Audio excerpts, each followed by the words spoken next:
собирались сегодня про Кару рассказать. Ну, тут представитель, самый главный представитель, самый первый пес. Вождь нашей стаи, точно.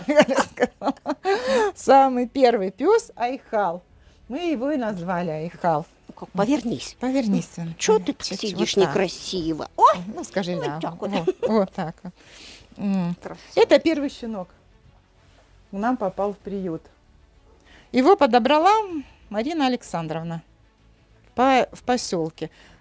Ну, сколько он уже был, ну, получается, ему будет 5 лет. Приюту-то 5 лет. Да, мы его подобрали как раз вот уже сарай нам этот выдали. Так что весной. Вот. Самый главный, самый старший. Маленьким щенком. Ну, такой, не совсем маленький, месяца 4, наверное, было его, потому что он побыл, да, он как бы зиму-весну здесь был, а я работала в Амгре, у нас же там полевые партии, и мы попросили ребят, когда они на полевой сезон уезжают летом, чтобы взяли его с собой. Вот Клим 2 года был подряд, да, а он нет, он был один сезон. Мы просто потом смотрели, как с Климом обошлись, и больше никого не пускали, ну, не отдавали больше.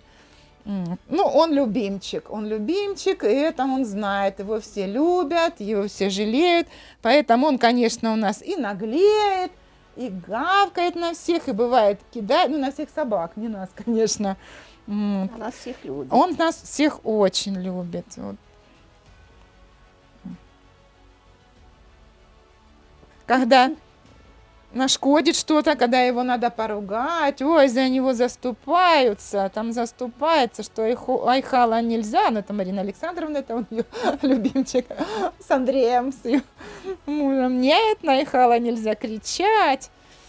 Ну ничего, он слушается, ну вообще, когда он понимает, нашкодит, мы только, да, вольер открываем, ну и типа, Айхал, а ну-ка иди, он опустит морду и пошел. Вот у него еще адъютант есть, Лиса, что-то она сегодня за ним не бегает хвостиком. Бегала где-то. Бегала, да, а то так вот куда он, туда и она. Телохранитель. Телохранитель. Так что если вы будете брать Айхала, то и Лисоньку. Ну, Лисоньку мы уже делали, ну, фотографии, видео есть, если что, присоединим.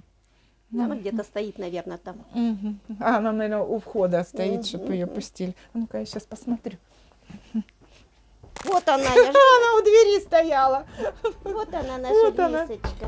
Вот у Айхала появилась адъютант.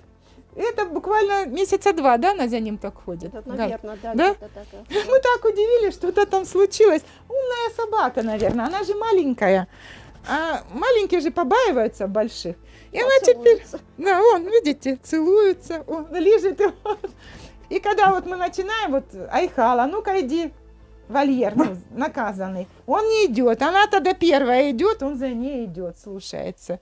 Да, ну, и она везде, вот забудем мы его, если в вольере закроем, забудем его, она сидит у калиточки, ждет. Как же, вот что это? Это любовь. Да, Лисонька? Любовь, скажи. Ну, а вообще это Лиса уже сейчас и про... Ей скажем несколько слов. Она молоденькая. Она... Ну, ей еще и 3 лет нет. Получилось, мы ее подобрали на улице и как раз принесли маленьких щенков. Вот этих вот Лучезар. Ну, какие 2,5, точно 3 нет. Которые сейчас метровые. Да, которые метровые, которые сейчас вот Бонита, которые в Голландии живут, один Витас остался. Они были маленькие, ей было месяца 3-4, а они по 1,5, наверное, по 2. Так она их вылизывала, они вот в первом вольере, в этом в теплом жили. Они пытались у нее молоко искать, она визжит, отстаньте, а они за ней бегают. Но она их выненчила. А теперь вот какие они огромные, а Лисонька маленькая осталась. Аккуратненько. Но она все равно лаечка. Вот такие же есть маленькие лаечки. То, что и хвостик колечком, и все. Ну, она немножко и на Айхала похожа. И на лисичку, и на лисичку, да. Ну вот.